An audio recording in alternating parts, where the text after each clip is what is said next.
गोजोनथाव खौरां सिक्किम रायजो दावबायनो थांनाय सुबुंफोरनि थाखाय आसामनिफ्राय सिक्किम दावबायनो थांनाय सुबुंफोरा गोनो गोथो आरो जिंगा सिनांगौ गैया। बर'नि हटेल एबा साइमन ग्रुप अफ हटेला नोंथांमोननो लानानै फैदों खम बेसेनावनो मोजां रोखोमै हर थानो हानाय खथा, साखोन सिखोन दुगैग्रा कम्फर्टेबल स्टे, लोगोसे ट्रेन्सपर्टेशन एन्ड सिक्किम टावार प्रभाइडेडनिबो सुबिदा दं बे हटेलाव। सिक्किम रायजोनि रेडिअ क्वार्टार एबा लल बाजार टु अरेटिं रडनि साखाथियाव थानाय बर'नि हटेल एबा साइमन ग्रुप अफ हटेलाव बर'नि मोजां रोखोमै जाग्रा आदार, अमा बेदर, अनला खारै, सबायजों दाउ बेदर आरो गोबां रोखोमनि बर'नि जाग्रा आदार बे हटेलाव मोननाय जायो।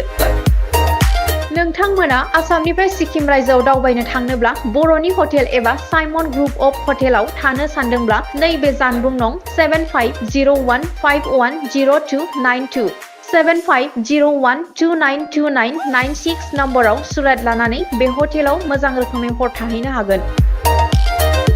जोङो बे रुमावहाय थानानै मोजां मोनो आरोनाखि रुमनि सार्भिसफ्राबो मोजाङानो, जेनेबा जानाय मानायफ्राव जेबो उसुबिदा गैया। प्लास एसे माबा बुस्थुफोर नांगौबानो जोङो गावसोरखौ बुंगोन, गावसोर माने लोगो लोगो गावसोरनि बेस्टखौ माने ट्राइ खालामो आरोखि प्रभाइड खालामनो थाखाय आरोना। स' आं जेबो बिदि उसुबिदा मोनाखै आरो सार्भिसावहाय, थिगानो मोजां मोनदों। आंनाबो very nice, very comfortable and very cozy.